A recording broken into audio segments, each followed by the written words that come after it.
Assalamualaikum warahmatullahi wabarakatuh. Perkenalkan, saya Azrari Hamzah, NPM 22000-389, dan rekan saya. Dan saya nama Isan Sambandalama dengan NPM 12003. Di sini saya sudah bersama narasumber Bapak Alman Adi, SHMH.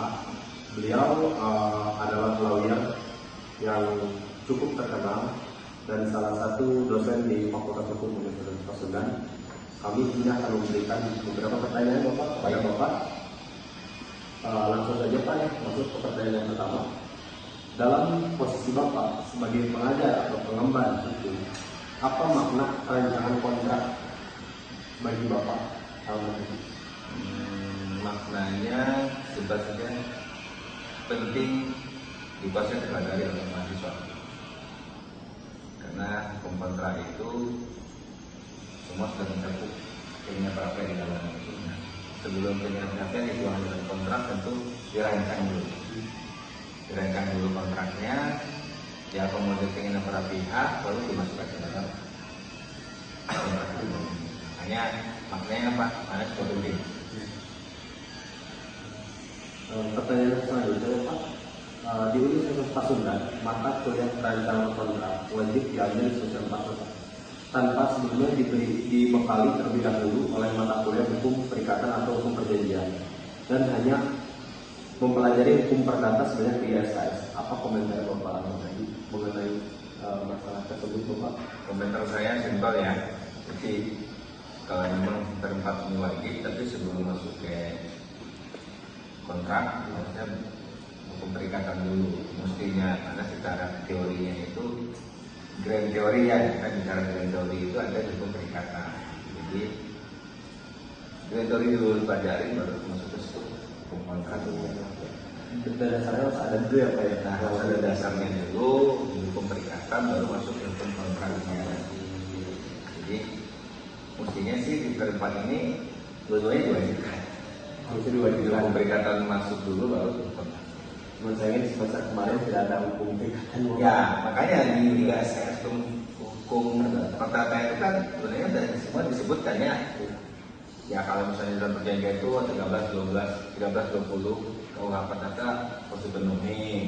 Ya, itu kan terkait dengan teorinya. Nanti di perikatan kan lebih kepada grand teori untuk makanya kan bisa juga dibahas. Selanjutnya sama rekan saya akan dilanjutkan. Selanjutnya, apakah sebagai mata kuliah perancangan kontrak menjadi porsi pendidikan hukum di kampus atau porsi pendidikan profesi hukum? Sebab tidak semua profesi hukum membutuhkan keterampilan merancang kontrak, misalnya jaksa. Karena ada misalnya jaksa, tentu saya jawab jaksa itu kan sebuah profesi sebagai penuntut. Ya kalau misalnya pidana ya, jadi di pidana itu ada jaksa penuntut umum. Dia tidak berkaitan dengan kontrak-kontrak sehariannya.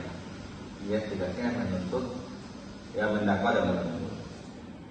Apakah porsinya itu harus dibanyakin di kampus atau di luar kampus?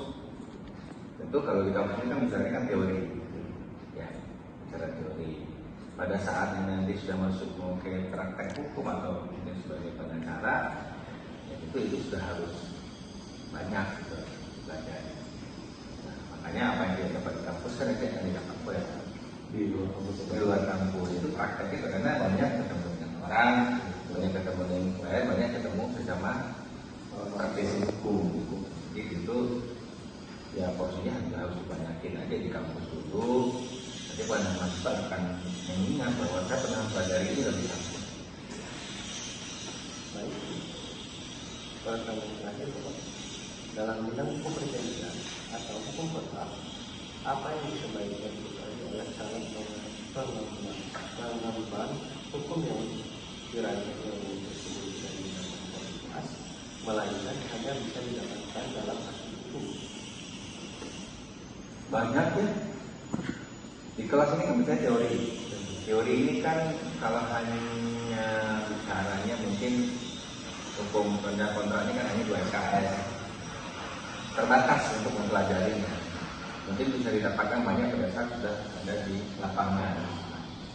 Nah kalau misalnya teman-teman nanti memilih jalan menjadi pengacara atau mungkin praktisi hukumnya seorang lawyer, ya itu harus berimbang nanti pekerjaannya. Nah, spesialisasinya di perdata, ya mungkin banyak kayak kontraknya. Tapi kalau spesialisasinya itu pidana, ya tentu sedikit terkait dengan. Jadi kalau menurut saya sih, ya keseharian lagi ya, kalau misalnya jaksa kesehariannya itu yang menuntut, dia tidak berkaitan dengan kontrak. Tapi kalau praktisi hukum dia berkaitan dengan kontrak. Contoh, kalau misalnya saya diminta bantu oleh digait sama orang untuk mendampingi dia untuk ada investasi di A, bikin gedung, itu pun apa dari kontraknya. Kontrak itu nanti kita rancang dulu sebagai praktisi hukum. Kita rancang dulu ABCDE-nya, uang lingkupnya apa, uang yang keluar, uang ini apa aja visinya, bayaran itu kan itu ada semua di situ.